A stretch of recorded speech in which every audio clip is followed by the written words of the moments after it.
Good evening, everybody. We pray all is well. A couple of minutes behind, but hopefully you'll still hang out with us this evening. We're talking about friendship. We're still in 1 Kings chapter 12, verses 1 through 24. I think that there's so much embedded in that text, especially about as we start talking about influence um, and mentorship and things of that nature. Good evening, Michelle. Hope you are well. I'm going to ask everyone as you're coming in to go ahead and say hello. Looking forward to having this awesome conversation with you all this evening. Hopefully, more of you will come in and hang out with us this evening. Um, but again, we are still looking at First Kings chapter 12, verses 1 through 24, the life and story of Rehoboam, the son of King Solomon, which I think offers a lot of um, advice on stuff not to do. One of those things that I think becomes really clear when it comes to Rehoboam is when he starts talking about friendship. Well, when we start talking about friendship, how to analyze friendships and to see the value or the lack thereof in a particular set of friends. And so we want to talk about that this evening, talk about friendship and influence. So we talked about mentorship last time we came together. And one of the things that I hear you talking a lot about is influence. And so that's where I want to start. Okay. I want to start with influence. I want to hear your perspective on the power of influence because you have a really, I think, interesting perspective on the power of influence. I do. I mean, I do. it varies based upon situation, but I mean, I think no. Well, let's just say influence. It um,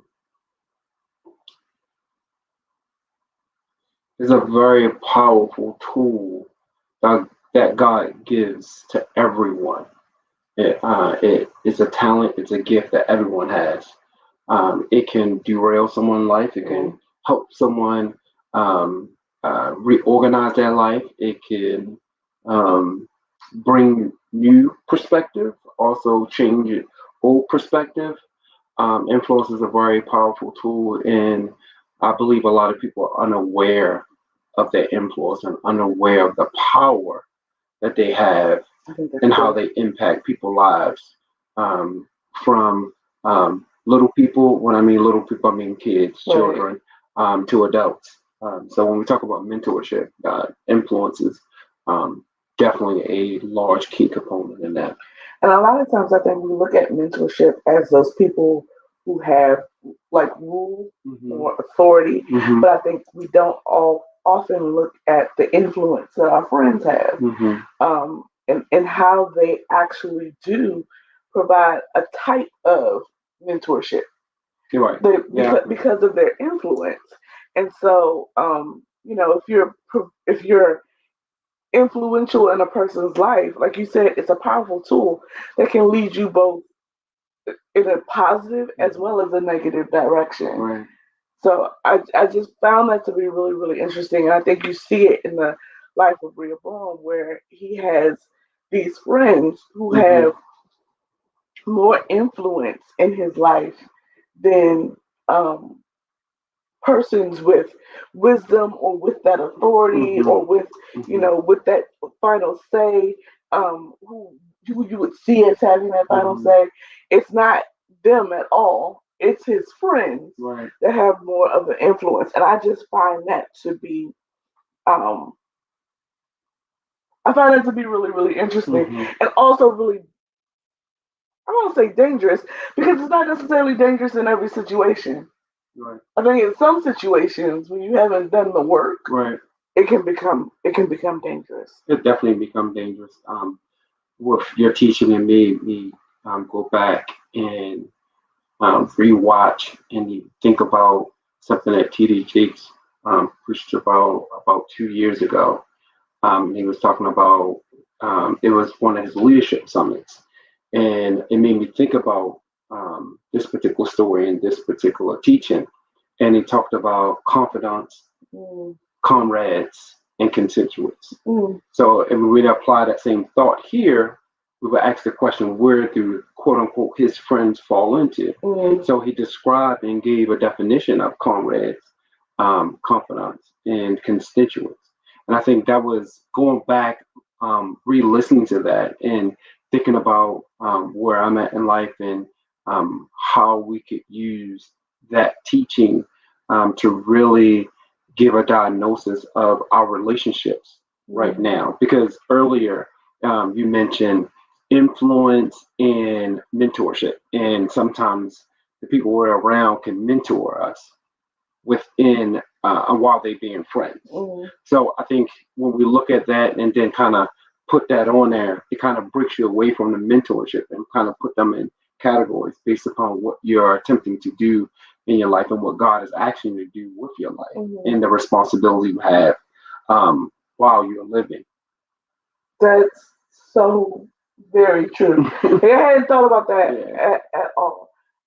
But I do want to ask everyone this question based upon the fact that friends have the potential to have this great influence in your life. Um, when is it appropriate to analyze your friendships? Or is that a dangerous thing to do? So I'm asking everybody, as you're participating, joining in, when is it appropriate to analyze your friendships, or is that a dangerous thing to do? What do you think? Um, Thinking about this again, it made me think about obviously Jesus, and it made me think about his disciples. Mm, And the first question I asked, was they Jesus friends? Was they friends of his? wow, You know what I mean? that's a Like good I thought question. about that. Like was they friends here when we talk about mentorship? When we talk about when you know this teacher talk about friendship, were they friends of Jesus? Mm, Because I don't remember, and I could be wrong. And if you're on there, correct me. I don't remember Jesus referencing to the disciples as friends of his. Now I could be wrong. what do you mean, Peter? I mean, yeah, okay, okay. But I don't. I don't remember him saying, "You're my friend." But I You think know what I I mean? think Peter would be Peter. probably yeah. But other than Yeah, that, yeah, you might be right. yeah. Yeah. So it goes. Now we're talking about. I don't want to go back to the last teaching, but then we talk about mentorship, and then bring it back to this week. Hmm. Influence. Did they have an influence on Jesus as well as Jesus having an influence on them? We know Jesus had an influence on them. The question is, did they have an influence on Jesus? So I think the answer to that question is yes. Like Absolutely. his whole act Mm-hmm. of sacrifice Mm-hmm. was based upon the influence that we all, Mm-hmm. including his disciples, had on him, Mm-hmm. right? Mm-hmm. So I would say yes, and I think that it would be negligent of us to think otherwise, Right. or to think that anyone who's in our circle doesn't have some type of influence Mm-hmm. on us. And I think it's arrogant, Mm-hmm. right, to think that the people who we have around us aren't influencing us in some kind of way. Absolutely. Yeah, like I think to think that you are what's the word I'm looking for? Um, And when you get incapable. when you get your shot with your what's the word? Once you get the shot, you're immune. To think you're immune from influence, I Okay. think I think that's arrogant, Yeah. right? Like to think that you're so such an island Mm-hmm. in and of your own right that no one can influence you, Yeah. or the people who are around you have no say or ability um to to stir you Mhm. in a certain direction, I think that's And I arrogant. think for most of us, if we're old enough or live long enough up to this point, if you go back and look at when you was younger, when your parents would tell you, "Don't hang out with that kid," Right, or "Don't, be your own person," and they're talking about influence, and when you're younger, you're thinking, "Oh, no one can make me do something I don't want to do, right. or make me go somewhere where I don't want to go." And if you go back and reflect on certain scenarios or certain things that you did, some of those things you did not want to do, but you was influenced to do them because you was a part of the crowd, or it's something that you probably wanted to, but you didn't want to, and that the impact that those group of people or that friend had on your life kind of push you to do it. So when you spoke about being immune to influence, and it points to our ego, even as adults, I think I will hope that we're a lot better with handling influence. But when we were younger, if we really kind of go back and chronicle some of the decisions that we made, we can see how influence played a Influence. large part in some of our bad decisions as well as good decisions as well. Absolutely. David, first and foremost, What's up, brother? yay! We're so happy that you're on tonight. Hope you're Um, feeling well. this Soon, as always. this we're going to take this as a sign that you are feeling well, that you are doing well. He says, "Good evening, James and Tanya. I think it's always good to analyze your circle because many in your circle of friends may not be in your corner." And and so that's part of why I asked this question Mhm. about how I connect this to influence. Thank you, David, Mhm. for your response. And as you guys are coming in, please say good evening, please say hello. And right now we're talking about friendships and when is it or is it dangerous or is it appropriate to analyze your friendships because your friends have influence over you, whether you Mhm. want to admit it or not. Mhm. And so we're sort of making this case that influence is David James made this point. I was excited to hear from him. That influence is a very powerful tool, Mhm. and so if you analyze the the the people around you and analyze, hey, Sister Shirley, um, it's good to be on. Yes, I feel better. So glad to hear it. If you analyze the people around you, Mhm. you really start to question Mhm. the type of influence Mhm. that they have on you. Mhm. And if they are influencing you, well, let me say it this way first. If you think you're immune to their influence, this was the point that we made, then that's a type of arrogance that you're displaying. Right. And so, where is that arrogance rooted? Mhm. Like, where is that stemming from? So that's very layered. So before we go, and I'm going to quote something, and I will not credit anyone with this quote because I read this quote in various different ways, and it was said to me when I was becoming a young leader, and it kind of go back to the story. And it says the quote goes like this: "If you show me your circle of friends, I'll show you your future." Mm, Right? So, and I just want to kind of put that out there. But going back to what you were saying, I think the very first thing we ought to do is ask ourselves with our friends or whoever influencing us, what is their motive? mm, I think if we start right there, it gives you a good opportunity to begin to dissect the influence that they have in your life because the influence is going to point to something. mhm, And then that something you have to ask yourself, what is the motive behind me allowing this person to influence me to go in this particular direction, mhm, right? mhm. So because all your friends, no matter how long you've been friends with that person, um, there is a level of motive behind it. Rather, it is not necessarily them necessarily trying to get something for you. It may be just they just want the best for you, Mhm. and then you have people that as you begin to analyze, you realize that they're not your friends; they are constituents, right? Constituents. Right. Mhm. And then if you go a little bit deeper, you'll realize that they're your comrades. Right. So you're labeling friends. Sometimes we put that word friend uh, on people that not necessarily we have a friendship with, Right, yeah. right? So when we begin to say they're my friends, I think we ought to kind of make sure we understand what friendship is. Mhm. You know, it kind of goes in. We're going in the same direction. Yeah. We have similar attitudes to a lot of different things when we talk about friendship. Mhm. You know what I mean? I think that's a good point. How do you analyze the motives of your friends?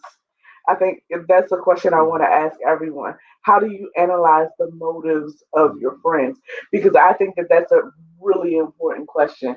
Because yes, sometimes people are your friends because they want to get something from you, Mm-hmm. but sometimes people are your friends because they want the best for you. Mm-hmm. When you look at the life of Rehoboam, Or they're trying to go in the same direction or you're they're trying going, to go or they right, don't like the same thing that you like. yeah, So all you know what I kinds mean? of all Things kinds that of motives. we Yeah. kind of begin to make the assumption that they are our friends when they're actually not in a friendship with us. They may be a friend for a season, but not necessarily a friendship, right? Right. Because when we talk about friendship, we're talking about long term. We're Right. talking about history. We're talking about there's a level of foundation that will speak to the longevity of our partnership or friendship. Yes, absolutely. David said you must check the blood flow of those around you. Like, what are their motives for me allowing them to influence me in this direction? And I think that that's so pertinent, right? Because sometimes we get involved with people who, like you said, don't necessarily, they want to ride your coattails. Mm-hmm. Like, Constituents. yep, as long as you're going, Right. they're going with you. As Mm-hmm. long, and they're just holding on to your Mm-hmm. coattails. Sister Shirley said some friends turn into leeches. And I think that's part of And they not friends. they're not friends, right? That's part of what we were just saying. Like they're just there to hang on for the ride, Mm-hmm. and to get what they can get Mm-hmm. out of it. And I think that if we're not careful about analyzing our Mm-hmm. friendships, then we won't see that. Mm-hmm. And since we don't see it, we don't recognize when that friendship is has expired. Right. When that So let me friendship has throw it out. expired. So the way I analyze my friendships is based upon fair or unfair. It's based upon the responsibility that God has laid in my lap. Mhm. It's almost like some people do spring cleaning. You know what I mean? Some people pack their clothes for the fall and unpack them, during the wintertime. Mhm. So when it comes to the people that I would say I have friendships with, I you know typically I don't really have to analyze them. Is typically the ones that has been in my life for a short period of time that I analyze. Mhm. Those who've been in my life for over 5 years, I pretty much know who they are. I'm pretty comfortable with who they are, and they allow me to be comfortable around them. They're my confidants. You know what I mean? There are people that I can, quote unquote, we can take our mask off and be um, unchurchy, as you may say. You know what I mean? We can just lay back and just be who we are. A lot of times, um, we say I'm gonna be me no matter what, no matter where I go. But certain settings calls for certain behavior. And that doesn't make you fake. It doesn't make you phony. What it makes you is an adult. Right, What it right. makes you is that you understand your surroundings. You understand that the people that you are around. You understand that certain atmosphere acts for certain behavior. So as you become an adult, you understand that's not being fake or phony. Like when you go to church, you conduct yourself in a certain manner. When you home, you conduct yourself in a certain manner. When you in the office, you conduct yourself in a certain manner. When we go into public, same thing we tell our kids. Think about it. Don't go out here and show off. Right. You know what I mean? Show where you're behind. So when we're talking about friendship, we're talking about mentorship. When we talk about influence, that all of those things speaks about who you are around. I'm just thinking like when I was younger and I was hanging out with my friends and like we would hang out downtown, I act like a complete fool. But if I was going out with all my guys, I act like a complete fool. But if I went out with my guys and some females came along, I conduct myself a little differently. You know what I mean? So there is a level of influence that we may not pay attention to, or we are being ignorant to the fact that these individuals do influence our behavior and our decision making. Absolutely. So yeah, I think it's very important that we analyze that and figure out a way how to analyze those things. For me, again, it's about the responsibilities that God has placed on my life and in my life, because the things that He has made me responsible for, the people that I surround myself with, should either help me keep it, help me get it, or help me keep it lifted up. You know what I mean? Because if you can't help me do any of those things, then I'm not saying that you as an individual is worthless, but what you offer me can't help me. Right. And I think that I think that that's a really good point. So many times when we're talking about the motivation of other people, we have to also look at our motivation for having these people around Absolutely. us. Sister Barbara, before I make that point, she says, but there are some things that are learned with a lesson. Absolutely. What that when led by Christ can keep you from repeating that lesson. The smaller the circle, the less miscommunication, miscommunication than in a larger circle. And she goes on to say that it creates a language barrier, a larger language barrier. And I completely agree with her that if you keep your circle small, then within that circle, it's easier to avoid misunderstandings. If you are fortunate and blessed enough to have 2 to 3 people that you can count on, that you can let your hair down, you can take your hat off, you can be you. You are a blessed person. Right. You can just be transparent. You can. I mean, I don't want to encourage no one to do anything that I don't do or wouldn't do, but I'm just keeping it real. You can let your hair down and speak the way you want to speak and say things how, and I'm gonna use this word that I usually stay away from, how you feel. Because I mean, we are human, and sometimes we want to just say things in a manner of how we feel. But when you can find 2 or maybe 3 people that you can really just get on the phone or be around, or just kind of be like, yo, da da da da da da da. You want to be able it's to be a blessing. You want to be able to be weak and not be judged. Well, it's not. I don't. That's not a word I would use for you. I understand.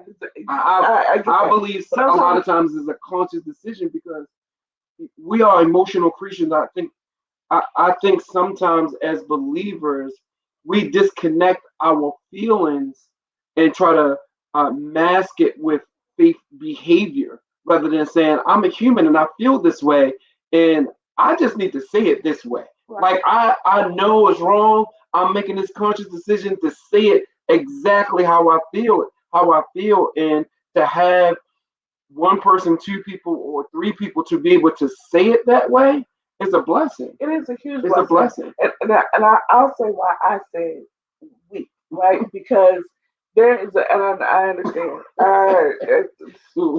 Right.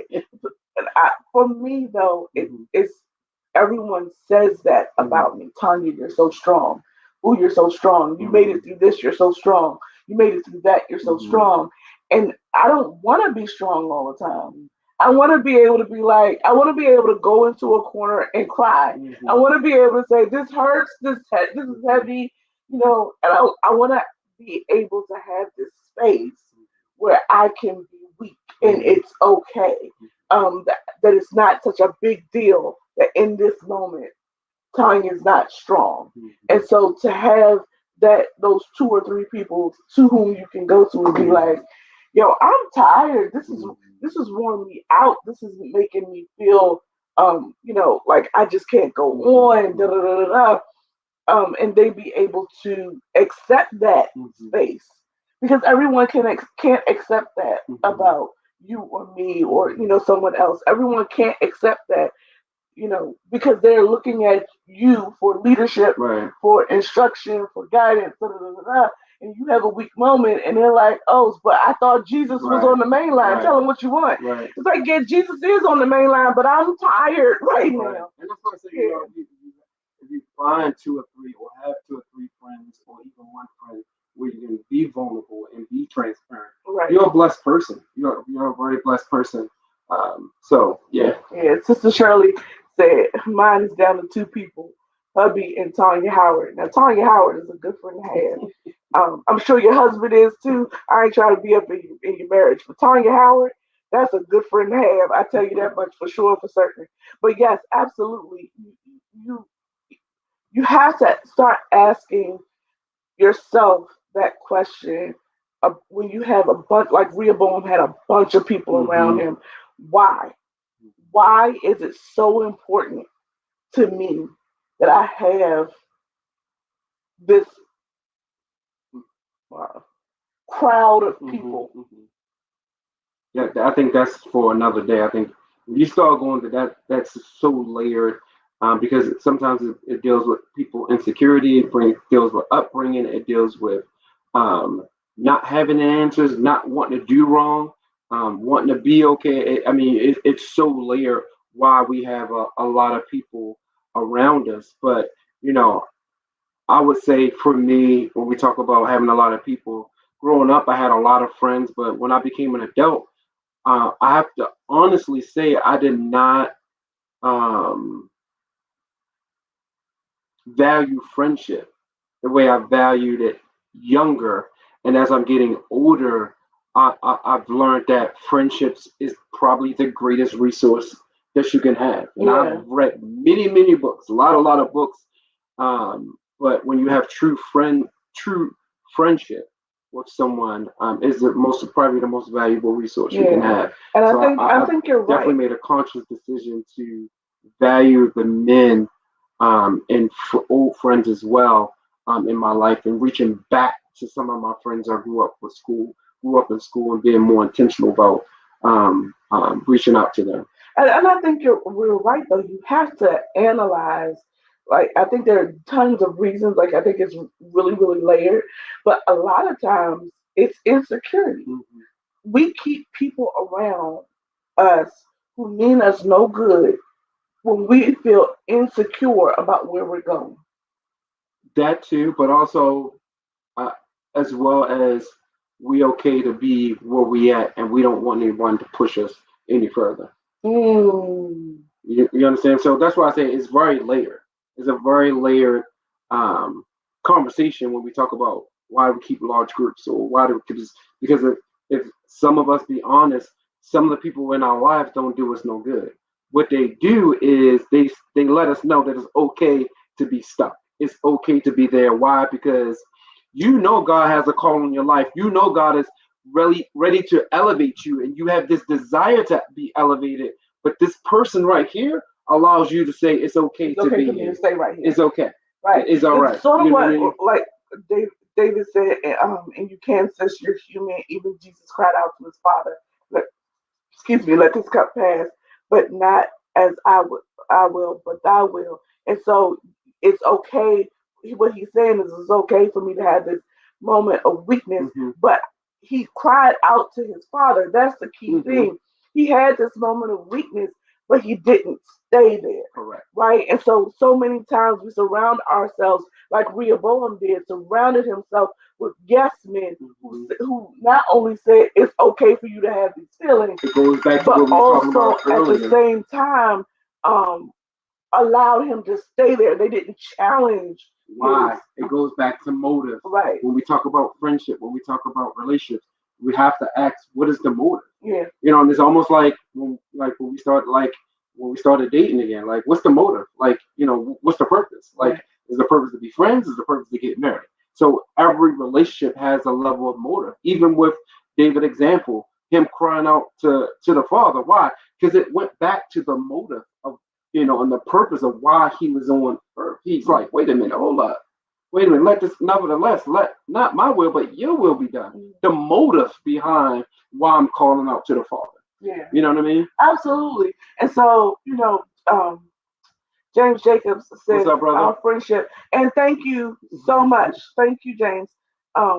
We got if you saw the pictures, we got a little tied up Sunday, so thank you very much for doing that. But our friendship circle should push each other into our destinies. Absolutely. Absolutely, I agree with you 100%. And so when we have these people around us who we can't point to and say, this is why you're in my life, Hmm. I think we have to start analyzing or questioning why we keep them around us. Right. And remember, um, you can be friendly with Without, someone yeah, without necessarily having a friendship with yeah. them. In other I words, think some that's an people that's in important your life, point. yeah, some people that's in your life are just there for a season, and it's okay. You know, we kind of use the term "let them go," but I think if you have built some level of, so if you establish some things with that person, maybe where you're going or where they're going, it ends the friendship, quote unquote, and y'all just become friendly. Yeah, So you don't necessarily have to let people go. It's just that friendship and that time spent come to an end. has been minimized because you're consensual now. You know what I mean? And I think you have to recognize that. And when you don't recognize that, when you keep fighting for someone, a person is popping in my Hmm. mind. I'm sure you know Hmm. who's popping in my mind right Hmm. now. When you keep fighting for a friendship that the other person doesn't value, you sort of have to start asking yourself the question, why are you fighting for it? And sometimes you're on different paths. You're Hmm. just going in different directions. Constituent. You're going like James Jacobs said, like you should be pushing each other towards your destiny. Right. And if my destiny takes me over here, your destiny takes you over there, you're not going to be as much of an Right. influence in my life because we're going in different And paths. it's okay. And it's That okay. don't mean you have to be enemies. There's You can be friendly.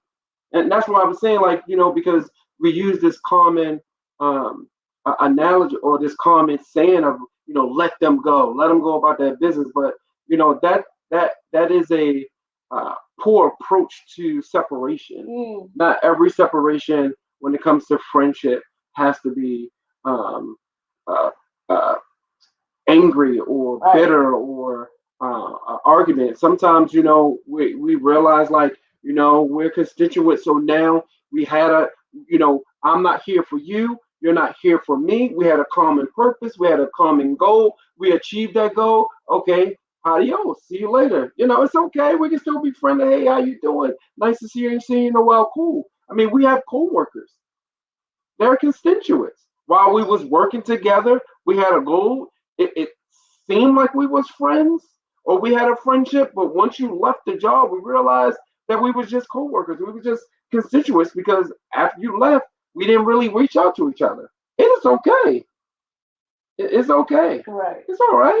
And and that's one of those moments where you have to be comfortable with where God is taking you and realize that it does not require 100 people to go with you. Right. It requires that God is going with you. And so if you are demanding that a bunch of people walk this walk with you, you're going to set yourself up for failure. Hmm. You're going to set yourself up for a situation where you're in the same situation like Rehoboam, needing, craving Right.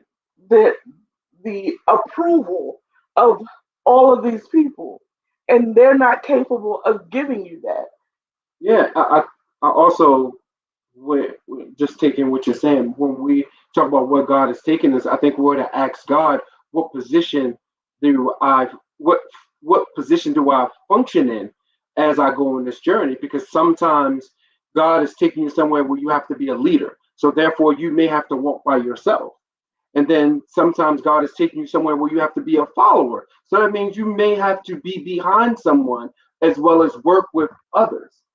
And sometimes God is taking you, you have to be a part of the crowd. Hmm. So, even though we say, God is taking me somewhere, okay, God, how do I function in the position of my next? Hmm. Because a lot of times we function out of position in our next. Hmm. That's why we have 100 million churches in Baltimore. Because we're trying to, I'm just being honest with you. And the only reason I brought up because the other day when we drove down the street was like three churches It next was. to each other, one no church. So Mhm. it just made me think about that. Sometimes when God is taking us to our next level may not look the same as other people, but there is a position that we are to function in as we go to the next level. Yeah. Sometimes is it as a leader, sometimes it's as a follower, and sometimes it's just part of the group. So, James Jacobs, Sister Barbara, I want to thank you for your comment. She was just saying how someone sort of called her out Mhm. on something and said, "That's why you're alone." And she was like, "Yeah, that is why I'm alone." you know, understand this. I'm okay. I'm alone and I'm okay. Right. But James Jacobs brings up this point. He says, Amen. So friends are like relationships, they're seasonal. Do you think that that's 100% true? Friends are like relationships; they're seasonal. Mm. A Mm. 100%. Do you think that's 100% true? No, No. no, no, no, no. I think Think there's he, some truth in yeah, it. yeah, yeah, Yeah. yeah. I think, well, I don't think, when we talk about friends, as I mentioned earlier, this is just from my perspective. Friends are people that, I would just say you may have a common goal with. You know what I mean? You have um, a common opposition. When you talk about friendship, like you and I, James, we have a friendship. There's a history there that we've been through some things together. I can be real with you. You can be real with me. Um, that our friendship is not seasonal. Right. You know what I mean? Right. Friends, yes, are seasonal. Friendships, nah, I don't. They're definitely not seasonal. Right. They're Like definitely not seasonal. it's funny because I called Angie today. And I was like, you stuck with me, right? And she was like, I don't know why you're bringing this up, but yes, I do. And because that's a friendship that will last a lifetime. David says the same thing. Sometimes those in our lives are only for a season. They have given you all they have to give, and it's up to us to be connected so close that the Holy Spirit can be recognized that it's time to cut the association, but not the friendship. Right. So again, we kind of go back to what we kind of ask you guys to kind of talk about the motive. So it kind of that comment goes back to motives as well as what James was saying as far as seasonal. Like we use these church terms and church words, which are very true and very potent. But also we need to kind of dig a little bit deeper. That word season, that should be, you can put motive there. You know what I mean, or purpose there, or common goal there, or interest there, because if you and I have a common interest and we're trying to do the same thing, we're going to work together. And as we work together, it's going to seem as though as we have a friendship. Mm-hmm. But once that's done, it's just a work relationship. It's just a work relationship. I understand. You understand what I'm saying? So sometimes, those who we call friends, or those that we say we have a friendship with, we need to ask, okay, if I didn't have this, would they still be my friend? I didn't have the common link, would it still be there? You know what I mean? That's good. So when we talk about Rehoboam, that's why I was asking, like, his circle of friends, what was their motive? Mm-hmm. What was they trying to get out of him making that decision, mm-hmm. versus the elders saying, yes, I understand, but long term, mentorship, friendship, same interests. That's good. Confidence. That's really good. That's really good. Confidence. Yeah, sometimes we have to think past. Not sometimes. We always need to think past now, right? Like, what is, and this is the point that James just made. What is the common denominator? And if that common denominator was gone, would this person still be my friend? Mm-hmm. Would this be someone I still connected with? Would this be someone I still entertained or wanted to be around or would allow to be around me? And I think that that's a really good question, because that also measures the level of influence they have in your life. Yeah. Because if you know without this particular thing being there, that you would not necessarily have them there, then you also know that their influence needs to be limited to this particular thing. And if they are attempting to influence you in any other area, well, you don't have rights to these other areas. And I think one of the good places one of the good moments to analyze friendship is at the moment of elevation. And in the lesson I taught today, I talked about the different types of elevation, right? That it's not just about, acquiring new things or new positions, but sometimes, and I don't mean this in a negative term, but if you're moving from single to married, you're on a different path than you were before. That's a good time to analyze your friendships. Are these friendships going to be healthy to your marriage? Are these friendships going to be healthy to, what you're trying to develop? And if it's not, then should they remain? As you're moving from, as we are now, from being childless to being, well, not childless. We have kids, but they're grown. Right. They all grown. But being basically empty nesters to being, parents with child in the house. You analyze your friendships again. Is this person going to be positive influence? A positive influence, not just on you as a parent, Right. but on your child. Right. And should they remain in your life? And I think as you go through these cycles of life, you have to ask that question, whether or not they should remain. Right. And if you are holding on to them just to hold on to them, why? When we talk about elevation, this is what I've discovered about elevation. Um, the biggest elevation in anyone's life is a change of mind. Change of mindset. That's the biggest elevation because that controls your behavior. That controls your perspective on various things. So when you said elevation, that's the first thing I thought about. It's going to change your mindset. So therefore, it goes back to the people that you have around you. Are their mindset already at where you're changing to, or can they, if you explain to them what you are attempting to do or where you're going or how you view certain things or how you're going to change your life as far as your perspective, can they roll with that? Can they handle that? And if not, again, they might come out of their friendship zone and just become friends. Yeah, I think that's a very good point. When you're changing your mindset about something, I'm not going to be debt. I'm going to be debt free. I'm not going to have a whole lot of debt. You don't want to be around someone who's just like, well, why don't you just charge it? Why can't we just go shopping? Why can't we just do this? And you're trying to move forward on a certain goal, but this person is just constantly pulling you back. You have to ask that question.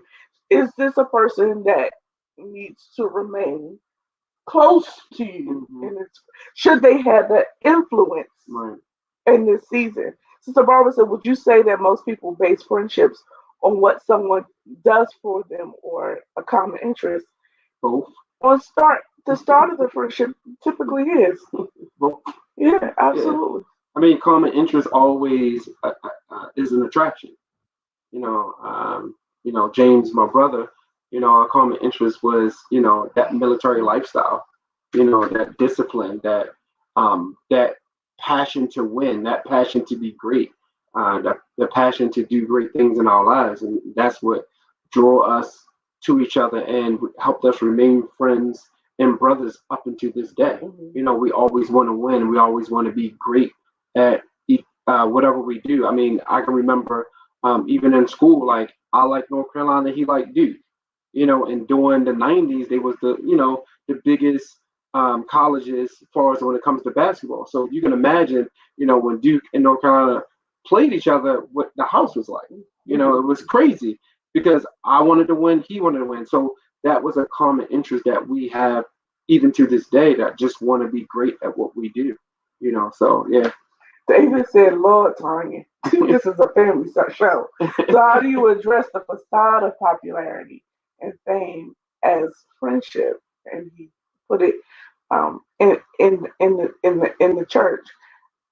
I think that you have motive. Yeah, I think you have to see it for what it is. I think you ought to not worry about it.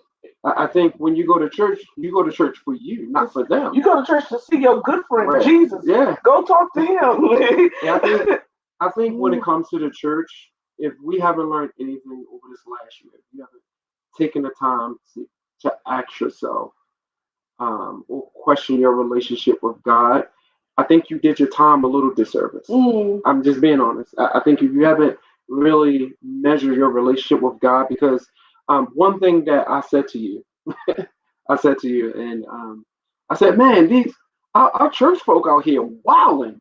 I mean, since we haven't been in church, I mean, I've been seeing, some of my brothers and sisters in Christ. Some I know, some I don't know. I mean, the stuff they posting, the words they're saying, the pictures they putting up. I'm like, man, they are wilding.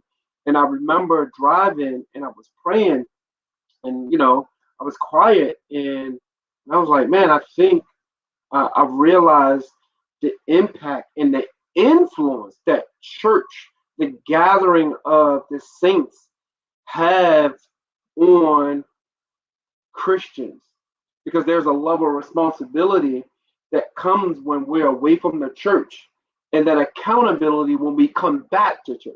So I'm not going to put up stuff on social media if I am on the leadership team, and I know I got to come in there next Sunday. I'm not posting that, or I'm pretty well known in the church. I'm being very mindful of the things that I post and what I've seen, and I'm not judging by no means, but I am quote unquote holding you accountable that these are the things that us as believers have to fight with all the time.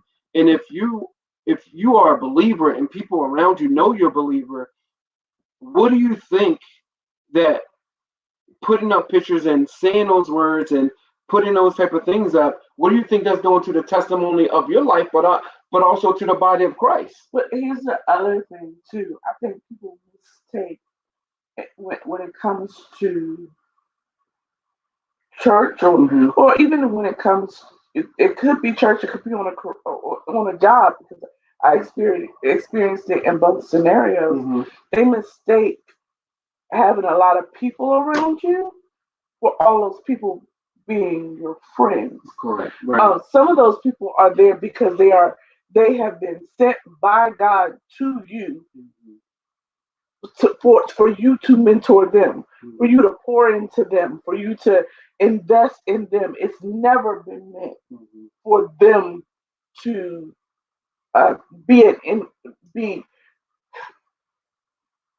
be your friend. Okay. Yeah. It was never designed for them to be your friend. It was always meant for you to invest in them. Right. And I think we have to. Too many times we get engrossed in what it looks like, in the idea of popularity and acceptance, and don't recognize the servant responsibility that you have in that moment. Right. How am I supposed to serve in this moment so that those individuals get what they need so they can progress to their next? My job in this moment is not to befriend you, it's to serve you. And then once I serve you, then I pick up your tray and I carry it away. Yeah. And so I think that's the. And those that want to be popular, God bless them. You've gotten what you want on earth, and I mean, just make more room for those of us that's waiting to be rewarded in heaven. Right. God bless you. Listen, and if that's what, and that's what God says. That's what the word says. Yes, that's what it says. You did it for show. You got the show. Your show was over. You got what you learned, what you wanted. Sister Shirley said, I agree about the finances. They always call me when they need money. You have 2 jobs and I have no job, but I'm always the one with money, because you changed your mind about money. And so they see your stewardship, they see your faithfulness, and so they're asking all the wrong questions. Instead of asking you for money, they ought to ask you, how do you have money? How do you save money? So I would suggest that you change that conversation when they ask for money. Right. Like, oh, you want some money? Sure. Help me understand, what do you do with your money? What are you doing with yours? Exactly. It looks like James Jacobs is coming for you. That's okay. Y'all can have that conversation later. God bless you. Sister Barbara says, she doesn't want to be misunderstood. So someone gave you $50 and you are grateful to consider them to be a friend, but they had a personal agenda. Isn't that trust embarked on a lesson to be learned to be cautious of friendships?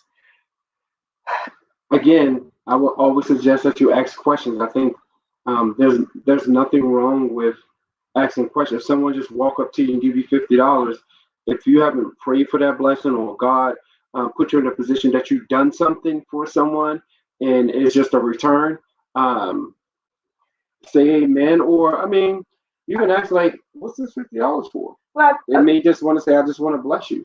so I have a total different take on that. Say thank you and move on with your life. But that shouldn't make you leery of friendships. Mhm. That makes you leery of that person. Should they bring it back up? I give you $50. The Lord laid this upon my heart. I gave you $50. Your response is, God bless you. Thank you. I really appreciate that. And move on with your life. Should they come back and say, remember when I gave you $50? Say, I do. And I appreciated it. See? As a matter of fact, let me pray for you right now and move on with your life.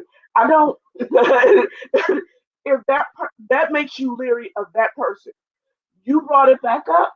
So that's something you're going through. So It why doesn't make go you through all of leery that of when friendship. someone give you $50 and you have that response immediately? I'm a little, why are you giving this $50? I'm a little worried. Why not ask that question right then there? Okay, Why I'm go? not leery. I'm grateful for the $50. Thank you. I'm just saying, if that's how you feel, then ask the question. Oh Yeah, my goodness, thank you. You know what is this for? What's wrong with that? there's nothing wrong I with just it. want to be a blessing. Amen. Thank you very much. Exactly. Yeah. That's my thing. There's nothing wrong with questioning someone's motives, like to ask, where is this coming from? There's no problem with that. But at the same time, I just want you to know that I appreciate what you did. And should you throw it back up, should they throw it back up in my face, should that person throw it back up in my face, then I know to watch that person. I don't spread that like mayonnaise all over everybody. I'm not leery of everyone because a person did something wrong. Let's make sure we understand the difference between being friendly and Friendly. having Yeah. friendships. Because sometimes we're still kind of maybe getting those confused. You can be friendly to someone on a regular basis. And not be their friend. There's people that I'm friendly with that I've known for years, but do not have a friendship with them.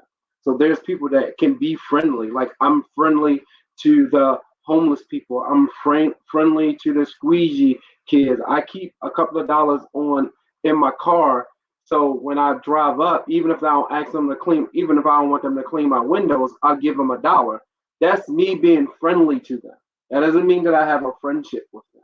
So, in that case, if someone bless you with $50, they may be friendly to you.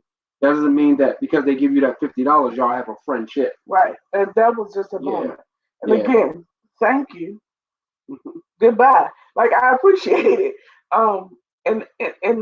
And that's perfectly fine. Mhm. If they are using it to buy your friendship, Mhm. then that's something different. Then you recognize them for who they are. Motives. Right. You recognize them for who they are and what their motives are. But to take that and to spread it all over all people and say, I'm leery of friends because of this person's action, that's unfair. That's like saying all men are dogs. Because all men are dogs because this man messed you over. No, that man has a problem. Not all men. That's taking it too broad. Recognize that there is an issue with that person. And I think that even The when you encounters will be a lot healthier when it yeah. comes to people. Yeah, you don't have to be leery of every person that you encounter because you may encounter someone that will turn out to be a friend of yours, Genuine friend. and you begin to have a friendship. Mhm. So It's good. yeah. So, I mean, that's basically what we wanted to talk about tonight. It's just that power of influence, that our friends have real influence over us. And if we are not cognizant of that influence, and whether or not that influence is positive or negative, if we're not aware of why we keep specific people around us, and don't just allow some friendships to go on and fade, because some friendships do just need to Die off. they just need to go on and fade Right. away. We just need to be friendly. We need to be friendly, That's it. and it's that because your influence um, is no longer beneficial to where I'm going. Mhm. Your influence is no longer beneficial to my mindset. Your influence is no longer beneficial to my elevation. My family responsibility. My elevation, my responsibilities, your what where you're trying to go does not align with where I am going. And as a result, it's just time for us to go to separate paths. And that does not mean that you have to be mean and nasty. It does not have to be a bitter Mhm. experience. Mhm. It can simply fade away and you let it. It's just in its proper place. It's just in its proper place. And that is that is okay. Sister Shirley said, I literally had to take a mental break. You have to know when something, especially when relationships are becoming toxic. Yeah, that they're pulling and pulling and pulling and pulling and pulling and pulling and pulling and pulling on you to the point where you just have no more to give. And at that point, everything that you're working toward is affected. Everything. Everything that you're working to achieve. It's Rehoboam lost his kingdom in 3 days. Mhm. Mhm.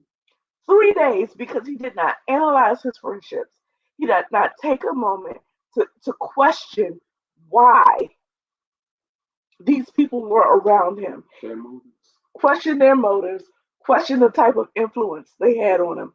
Because of his lack of analysis, Mhm. he lost his kingdom in 3 days.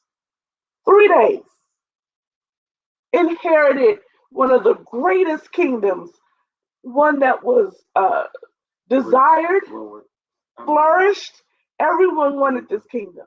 He inherited it and lost it in 3 days because he did not take a moment to analyze who these people were that were around him, what their motivations were, and whether or not their motive was for his long term success or for his short or for their short term benefit.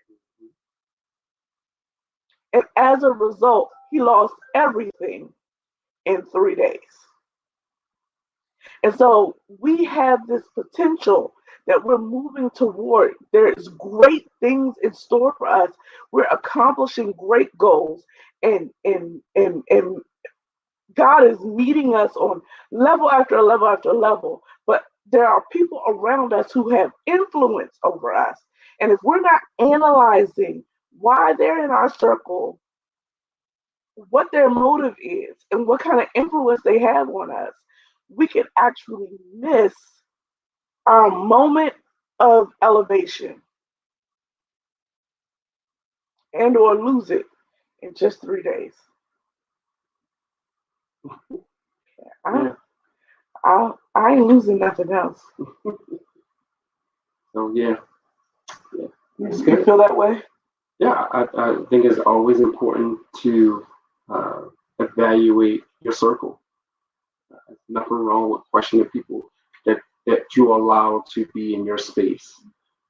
There's nothing wrong with moving people out of your space. Mm-hmm. As you know, as like I said before, the biggest change when it comes to elevation is mindset, Mm-hmm. and that mindset ought to be common with your circle. Period. Mm-hmm. It has to be common within your circle. So, um, in my circle, my circle is where I'm trying to go. Mm-hmm. So I don't foresee me outgrowing my circle anytime soon. So I definitely appreciate you because you're in my circle. Oh, aw, yay. I'm gonna say this one last thing. But if you all have final thoughts, you can go ahead and put them in there now. Any final thoughts you have? I think good friends, if you're going somewhere and you're moving in the right in a strategic direction, good friends challenge your thinking. They challenge your thinking. Good friends are not as Rehoboam's friends were. Yes men. Good friends will say to you some every now and then. They'll say, "Are you sure that's what you want to do? Are you positive that's the perspective you want to take?